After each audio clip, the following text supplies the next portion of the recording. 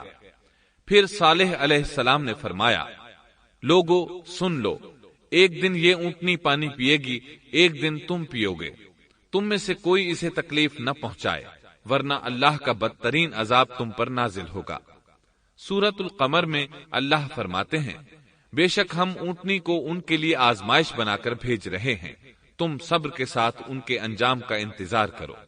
اس نشانی کے ظہور کے بعد اللہ تعالیٰ نے صالح علیہ السلام کو مخاطب کر کے فرمایا، تم اب دیکھتے رہو کہ ان کا انجام کیا ہوتا ہے، ان کی سختیوں پر صبر کرو، ان سے کہہ دو کہ پانی پر ایک دن ان کا اختیار ہوگا اور ایک دن اس اونٹنی کا، خبردار کوئی زیادتی نہ کرے اور اس اونٹنی کو پانی پینے سے نہ روکے۔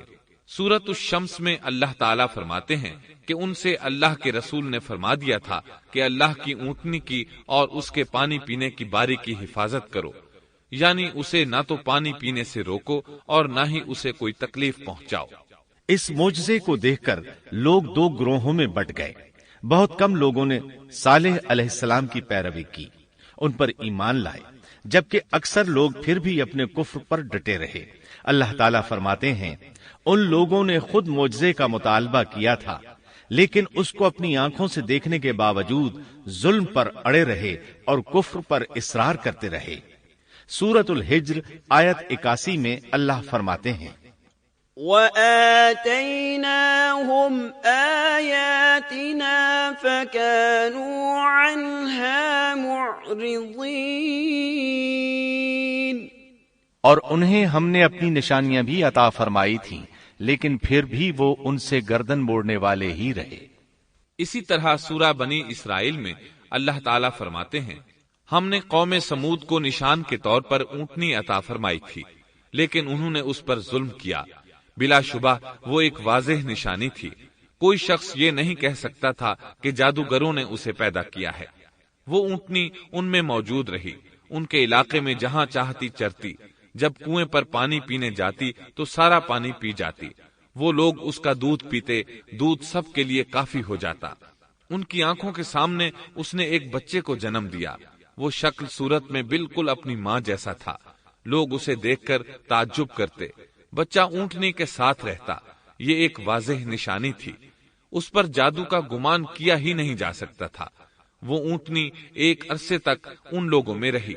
اللہ فرماتے ہیں، ہم نے قوم سمود کو بطور نشان کے ایک اونٹنی دی تھی، لیکن انہوں نے اس پر ظلم کیا، حالانکہ یہ نشانیاں ہم لوگوں کو ڈرانے کے لیے ہی بھیجتے ہیں۔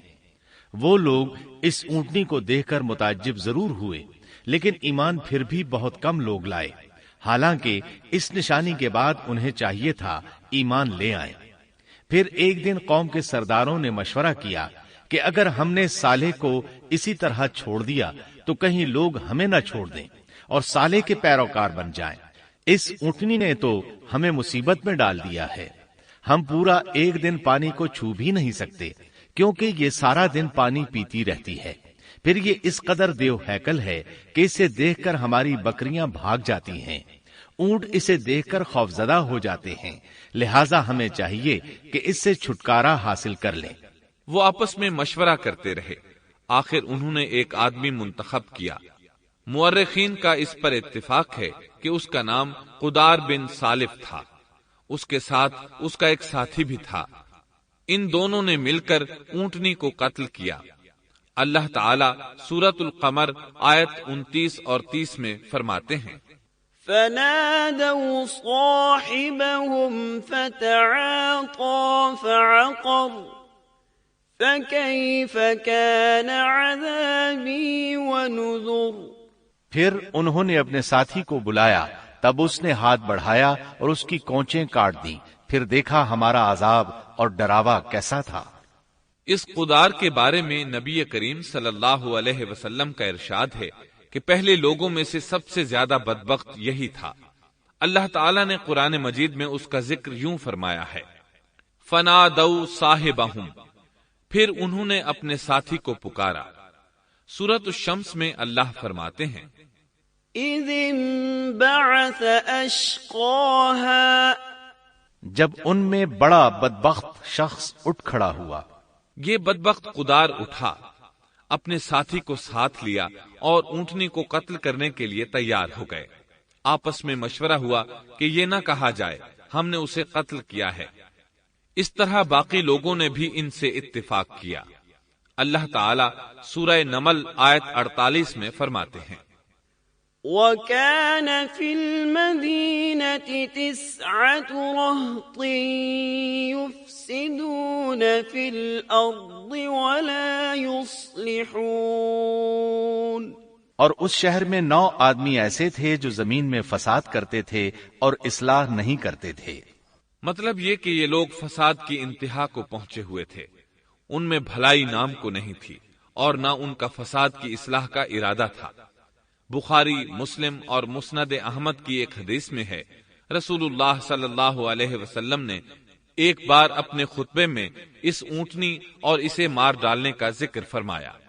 آیت اذ انبعث اشقاها کی تلاوت کرتے ہوئے فرمایا کہ جیسے ابو زمعہ تھا، اسی جیسا یہ شخص بھی اپنی قوم میں عزیز، دلیر اور بڑا آدمی تھا۔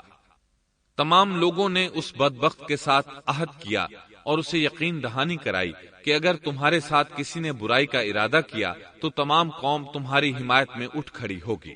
اس یقین دہانی کے بعد یہ بدبخت اونٹنی کے انتظار میں بیٹھ گئے۔ اونٹنی پہاڑ کی طرف سے آتی تھی اور پانی پی کر واپس چلی جاتی تھی، یہی اس کا معمول تھا۔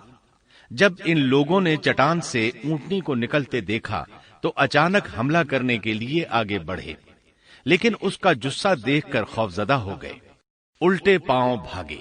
بدبخت قدار نے اپنے ساتھیوں کی یہ حالت دیکھی تو ہنس پڑا اور آگے بڑھ کر اونٹنی کی ران میں تیر مارا۔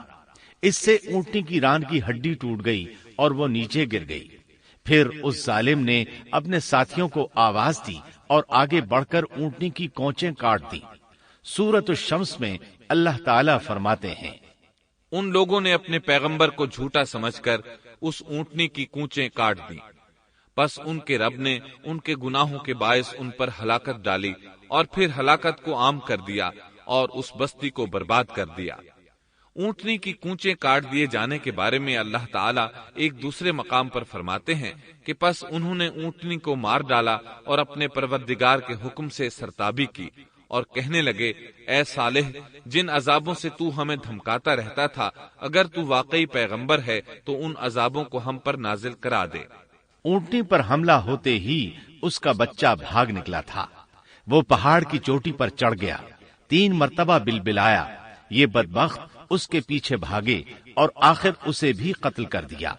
پھر تمام بستی والے جمع ہوئے، اونٹنی اور اس کے بچے کا گوشت تیار کیا اور مزے کے ساتھ اس کو کھایا۔ اس جرم میں ان سب نے شرکت کی، البتہ جو لوگ صالح علیہ السلام پر ایمان لے آئے تھے وہ الگ تھلگ رہے۔ صالح علیہ السلام کو جب یہ خبر ملی تو وہ گھبرائے ہوئے اونٹنی کے پاس پہنچے۔ اونٹنی بے جان پڑی تھی، اس کا بچہ بھی بے جان تھا۔ لوگ ان کے گرد جمع تھے اور ان کا گوشت کھا رہے تھے۔ اس وقت صالح علیہ السلام نے ان سے کہا، فقال تمتعوا في داركم 3 أيام ذلك وعد غير مكذوب۔ اس پر صالح نے کہا کہ اچھا تم 3 دن تک اپنے گھروں میں رہ سہ لو، یہ وعدہ جھوٹا نہیں ہے۔ مطلب یہ کہ تمہیں صرف 3 دن کی مہلت ہے، اس کے بعد تم سب کے سب ہلاک کیے جاؤ گے۔ وہ صالح علیہ السلام کی بات کو رد کرتے ہوئے انہیں دھمکیاں دینے لگے کہ جن عذابوں کا تو ہم سے وعدہ کر رہا ہے اگر تو سچا ہے تو ان کو ہم پر نازل کر دے۔ اس کے بعد وہ جمع ہو کر مشورہ کرنے لگے کہ آج رات صالح کو بھی مار ڈالو۔ ان کے اس مشورے کے بارے میں اللہ تعالی سورۃ النمل آیات 48 اور 49 میں فرماتے ہیں، اس شہر میں 9 سردار تھے، وہ زمین میں فساد پھیلاتے رہتے تھے اور اصلاح نہیں کرتے تھے۔ انہوں نے آپس میں بڑی بڑی قسمیں کھا کھا کر عہد کیا کہ رات ہی کو صالح اور اس کے گھر والوں پر چھاپا ماریں گے اور اس کے وارثوں سے صاف کہہ دیں گے کہ ہم اس کے اہل کی ہلاکت کے وقت موجود نہیں تھے اور ہم بالکل سچے ہیں۔ اب یہ لوگ صالح علیہ السلام کے گھر کی طرف چلے۔ اللہ تعالیٰ سورۃ النمل آیات 50 اور 51 میں فرماتے ہیں، وَمَكَرُوا مَكْرًا وَمَكَرْنَا مَكْرًا وَهُمْ لَا يَشْعُرُونَ فَانظُرْ كَيْفَ كَانَ عَاقِبَةُ مَكْرِهِمْ أَنَّا دَمَّرْنَاهُمْ وَقَوْمَهُمْ أَجْمَعِينَ۔ اور انہوں نے ایک داؤ کھیلا سو ہم نے بھی ایک ایسا داؤ کھیلا کہ انہیں خبر بھی نہ ہوئی، پھر دیکھو کہ ان کے داؤ کا کیا انجام ہوا، ہم نے انہیں اور ان کی ساری قوم کو ہلاک کر دیا۔ صالح علیہ السلام کا گھر پہاڑ کی بلندی پر تھا۔ یہ فسادی لوگ ابھی اوپر چڑھ رہے تھے کہ زمین حرکت کرنے لگی۔ ایک چٹان اوپر سے لڑھکتی ہوئی آئی اور ان تمام کو پیس کر رکھ دیا۔ ان 9 فسادی لوگوں کی ہلاکت کے ساتھ ہی اللہ کے عذاب کی ابتدا ہو چکی تھی۔ چنانچہ صالح علیہ السلام نے اپنے ساتھیوں کے ساتھ اس بستی کو چھوڑ دیا، یعنی وہ ہجر کے علاقے سے نکل گئے۔ صبح ہوئی تو لوگوں نے ایک عجیب منظر دیکھا۔ قوم سمود کے تمام لوگوں کے چہرے زرد پڑ چکے تھے، وہ سب رونے لگے کیونکہ عذاب کے آثار شروع ہو چکے تھے۔ دوسرے دن تمام لوگوں کے چہرے آگ کی طرح سرخ ہو گئے اور تیسرے دن تمام کے چہرے سیاہ ہو چکے تھے۔ اپنی یہ حالت دیکھ کر سب لوگ رونے اور چیخ پکار کرنے لگے، اپنی قبریں کھودنے لگے۔ اب انہیں یقین ہو چکا تھا کہ عذاب کا وعدہ برحق تھا۔ اللہ تعالیٰ نے انہیں پہلی قوموں کی طرح ایک قسم کا عذاب نہیں دیا تھا، جیسے قوم نوح کو صرف طوفان کے ذریعے ہلاک کیا گیا، قوم عاد کو صرف طوفانی ہوا کے ذریعے ہلاک کیا گیا، لیکن قوم سمود کو اللہ تعالیٰ نے طرح طرح کے عذابوں سے دوچار کیا، اس لیے کہ انہوں نے اپنی مطلوبہ شرط پوری ہونے کے باوجود ایمان قبول نہیں کیا تھا۔ عذاب کی ابتدا زلزلے سے ہوئی، زمین حرکت کرنے لگی۔ اس کی وجہ سے وہ لوگ اپنے گھروں میں اوندھے کے اوندھے پڑے رہ گئے، ان میں اٹھنے کی طاقت تک نہ رہی۔ پھر آسمان میں سخت کڑاکا ہوا، اس کی ہولناک دہشت انگیز چنگھاڑ نے ان کے بھیجے پھاڑ کر رکھ دیے۔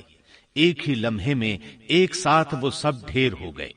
ان کی ہلاکت اور تباہی کو بیان کرتے ہوئے اللہ تعالی سورۃ الزاریات آیات 43 تا 45 میں فرماتے ہیں، وَفِي ثَمُودَ إِذْ قِيلَ لَهُمْ تَمَتَّعُوا حَتَّى حِينٍ فَعَتَوْا عَنْ أَمْرِ رَبِّهِمْ فَأَخَذَتْهُمُ الصَّاعِقَةُ وَهُمْ يَنظُرُونَ فَمَا اسْتَطَاعُوا مِنْ قِيَامٍ وَمَا كَانُوا مُنْتَصِرِينَ۔ اور سمود کے قصے میں بھی عبرت ہے، جب ان سے کہا گیا کہ تم کچھ دن تک فائدہ اٹھا لو، لیکن انہوں نے اپنے رب کے حکم سے سرتابی کی، اس پر انہیں ان کے دیکھتے دیکھتے تیز و تند کڑاکے نے ہلاک کر دیا، پس نہ تو وہ کھڑے ہو سکے اور نہ بدلہ لے سکے۔ اسی طرح سورہ ہود میں اللہ تعالیٰ نے ان کی تباہی کا نقشہ اس طرح کھینچا ہے کہ ایک زور کی کڑک نے ان ظالموں کو آ لیا، پھر تو وہ اپنے گھروں میں زانوں کے بل مردہ پڑے رہ گئے، ایسے گویا کہ وہ کبھی آباد ہی نہ تھے۔ سورۃ القمر میں اللہ نے ان کی رسوائی ان الفاظ میں بیان کی ہے، ہم نے ان پر ایک چیخ بھیجی، پھر وہ ایسے ہو گئے جیسے کانٹوں کی باڑ کا چورا۔ دوسری طرف صالح علیہ السلام اور ان کے ساتھیوں کو اللہ تعالیٰ نے اپنی رحمت سے نجات دی۔ اللہ تعالیٰ سورہ ہود آیت 66 میں فرماتے ہیں، فلما جاء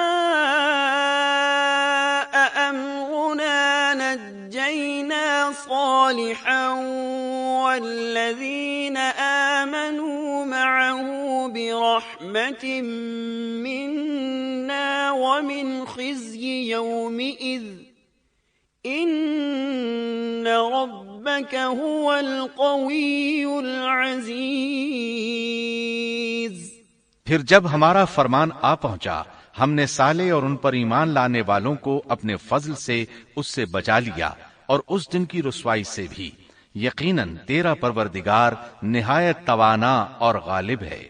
اس قوم کے آثار آج تک باقی ہیں۔ مدینہ منورہ کے شمال مغرب میں ان کے گھر موجود ہیں۔ اب یہ علاقہ مدائن صالح کے نام سے مشہور ہے۔ سورۃ النمل میں اللہ تعالیٰ فرماتے ہیں، پس یہ ان کے گھر ہیں جو ان کے ظلم کے سبب ویران پڑے ہیں، بے شک اس میں دانش مندوں کے لیے نشانیاں ہیں۔ اللہ تعالیٰ نے ان کے نشانات کو آج تک باقی رکھا ہے تاکہ بعد میں آنے والوں کو یقین ہو جائے اور کسی قسم کا شک نہ رہے۔ عذاب کے آثار نمودار ہونے پر صالح علیہ السلام نے ان سے فرمایا تھا، اے میری قوم، میں نے تمہیں اپنے پروردگار کا حکم پہنچا دیا تھا اور میں نے تمہاری خیر خواہی کی، لیکن تم لوگ خیر خواہوں کو پسند نہیں کرتے۔ اس کے بعد صالح علیہ السلام اپنے ساتھیوں کے ساتھ وہاں سے ہجرت کر کے فلسطین آ گئے، وہیں رملہ نامی بستی میں رہنے لگے اور یہیں آپ کی وفات ہوئی۔ نبی کریم صلی اللہ علیہ وسلم صحابہ کرام رضی اللہ عنہم کے ساتھ تبوک تشریف لے گئے تو آپ نے مدائن صالح کے قریب قیام فرمایا تھا۔ صحابہ نے ان کنووں سے پانی لے لیا جو قوم سمود کے استعمال میں رہے تھے، کچھ برتن بھی وہاں سے لے لیے۔ آپ کو پتا چلا تو آپ نے حکم فرمایا، ان برتنوں کو توڑ دو اور اس پانی کو بہا دو اور اس پانی سے جو کھانا تیار کیا ہے اس کو الٹ دو۔ آپ نے انہیں ان گھروں میں داخل ہونے سے بھی روک دیا جن میں اللہ کا عذاب نازل ہوا تھا۔ آپ صلی اللہ علیہ وسلم نے فرمایا، میں ڈرتا ہوں تم پر بھی ایسا عذاب نہ آ جائے جیسا ان پر آیا تھا، اس لیے ان کے علاقے میں داخل نہ ہوا کرو، اور اگر داخل ہونا پڑ جائے تو روتے ہوئے داخل ہوا کرو، اور رونا نہ آئے تو رونے جیسی شکلیں بنا لیا کرو تاکہ تمہارا شمار ظالموں میں نہ ہو۔ اللہ تعالیٰ فرماتے ہیں، ألا إن ثمود كفروا ربهم ألا بعدا لثمود۔ آگاہ رہو، قوم سمود نے اپنے رب سے کفر کیا، سن لو ان سمودیوں پر پھٹکار ہے۔ قرآن میں ان کا قصہ 26 سے زائد مرتبہ بیان کیا گیا ہے۔ اس کے بعد لوگ ایمان کی حالت میں امن چین کی زندگی بسر کرنے لگے، لیکن پھر نئے سرے سے ان میں خرابی پیدا ہوئی۔ شیطان نے پھر اپنا کام دکھایا، ان کے دلوں میں وسوسہ ڈالا اور فلسطین، عراق، مصر اور جزیرے کے نواحی علاقوں میں شرک پھیل گیا۔ لوگ ایک بار پھر کفر کی طرف پلٹ پڑے۔ اس پورے قصے میں چند عبرتیں ہیں، آئیے ذرا ان کا بھی ذکر ہو جائے۔ اللہ تعالیٰ کی اونٹنی اگرچہ سیدنا صالح علیہ السلام کی نبوت کا ایک نشان تھی، ان کی سچائی کا ثبوت تھی، لیکن قرآن کریم کی وضاحت یہ ہے کہ وہ قوم سمود کی آزمائش کے لیے تھی اور وہی ان کی ہلاکت کا نشان ثابت ہوئی، جیسا کہ سورۃ القمر میں اللہ تعالیٰ فرماتے ہیں، إِنَّا مُرْسِلُو النَّاقَةِ فِتْنَةً لَهُمْ فَارْتَقِبْهُمْ وَاصْطَبِرْ۔ بے شک ہم اونٹنی کو ان کی آزمائش اور امتحان کے لیے بھیجنے والے ہیں، پس تو ان کے انتظار میں رہ اور صبر اختیار کر۔ سنت اللہ یہ رہی ہے کہ اگر وہ اپنے پیغمبر کو کسی قوم کی ہدایت کے لیے بھیجے اور قوم اس کی ہدایت پر کان نہ دھرے تو ضروری نہیں کہ وہ قوم ہلاک کر دی جائے، لیکن جو قوم اپنے نبی سے اس وعدے پر نشان طلب کرے کہ اگر ان کا مطلوبہ نشان ظاہر ہو گیا تو وہ ایمان لے آئیں گے، اور پھر نشان آ جانے کے بعد وہ ایمان نہ لائے تو اس قوم کی ہلاکت یقینی ہے۔ اللہ تعالیٰ پھر اس قوم کو معاف نہیں کرتے جب تک کہ وہ تائب نہ ہو جائے اور اللہ کے دین کو قبول نہ کرے۔ یا عذاب الہی سے صفائے ہستی سے مٹ کر دوسروں کے لیے عبرت کا نشان بن جائے۔ لیکن اس سنت سے نبی کریم صلی اللہ علیہ وسلم کی امت مستثنا ہے، اس لیے کہ آپ صلی اللہ علیہ وسلم نے وضاحت فرمائی ہے، میں نے اللہ تعالیٰ سے دعا مانگی ہے کہ اللہ تعالیٰ میری امت میں عذاب عام مسلط نہ فرمائے، اور اللہ نے میری دعا قبول فرما لی۔ قرآن میں اللہ تعالیٰ نے نبی کریم صلی اللہ علیہ وسلم کی اس بات کی یوں تصدیق کی ہے، وَمَا كَانَ اللَّهُ لِيُعَذِّبَهُمْ وَأَنْتَ فِيهِمْ، اے رسول اس حال میں کہ تو ان میں موجود ہے اللہ تعالیٰ ان کافروں پر عذاب مسلط نہیں کرے گا۔ اور یہ ایک خطرناک غلطی ہے، نفس کا دھوکہ ہے کہ انسان عیش و عشرت اور دنیاوی جاہ و جلال کو دیکھ کر یہ خیال کر بیٹھے، یہ گمان کر لے کہ جس قوم یا فرد کے پاس یہ سب کچھ موجود ہے وہ ضرور اللہ تعالیٰ کے سائے میں ہے، اور یہ کہ ان کی یہ خوش عیشی اس بات کی علامت ہے کہ اللہ تعالیٰ کی خوشنودی ان کے ساتھ ہے۔ یہ نفس کا دھوکہ ہے، غلط فہمی ہے، بلکہ کج فہمی ہے۔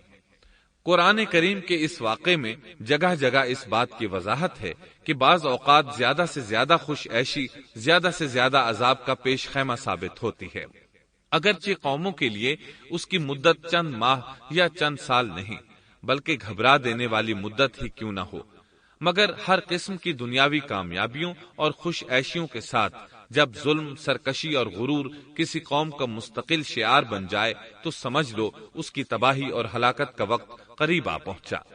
اللہ تعالیٰ فرماتے ہیں، تیرے رب کی پکڑ بہت سخت ہے، لیکن اس کے ساتھ ہی یہ بات بھی ہے کہ کسی قوم میں تمام تر خرابیوں کے باوجود اگر قوم سے اکثر افراد اللہ کے شکر گزار ہوں، اس کے بندوں کے ساتھ انصاف کرنے والے اور آپس میں نیک نیت اور خیرخواہی کرنے والے ہوں تو بلا شبہ وہ اللہ کے ہاں مقبول بندے ہیں، اور انہی کو دنیا اور آخرت کی کامیابیوں کی بشارت ہے، اور انہی کے لیے یہ دنیاوی عیش اللہ کی بے انتہا نعمتوں کی علامت ہے۔ انہی الفاظ پر سیدنا صالح علیہ السلام کا قصہ اختتام کو پہنچا۔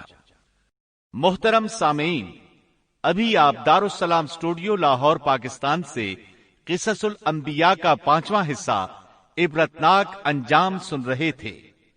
قصص الانبیاء کے 6 حصے بت شکن میں آپ یہ سنیں گے، سیدنا ابراہیم علیہ السلام کا نام و نسب اور قرآن مجید میں ذکر خیر، قوم کو اور اپنے والد کو دعوت توحید، قوم کا جشن کے لیے نکلنا اور سیدنا ابراہیم علیہ السلام کی بت شکنی، بت پرستوں کا غصہ اور ابراہیم علیہ السلام کو آگ میں ڈالنے کا فیصلہ، سیدنا ابراہیم علیہ السلام کا اللہ پر توکل اور آگ کا گلزار بن جانا۔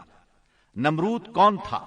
سیدنا ابراہیم علیہ السلام کا نمرود سے مناظرہ، شام کی طرف ہجرت، اہل شام کی ہٹ دھرمی اور سیدنا ابراہیم علیہ السلام کی مصر کی طرف ہجرت، سیدہ سارہ علیہ السلام مصر کے ظالم بادشاہ کی تحویل میں، سیدنا ابراہیم علیہ السلام کی ارض مقدس فلسطین کی طرف ہجرت اور سیدنا لوط علیہ السلام کی بستی صدوم کی طرف روانگی، سیدنا ابراہیم علیہ السلام کی سیدہ ہاجرہ سے شادی، سیدنا اسماعیل علیہ السلام کی ولادت اور ماں بیٹے کی ویران مقام پر آبادی، سیدہ ہاجرہ اور سیدنا ابراہیم علیہ السلام کا مکالمہ اور سیدہ ہاجرہ کا اللہ پر توکل کامل کا اظہار،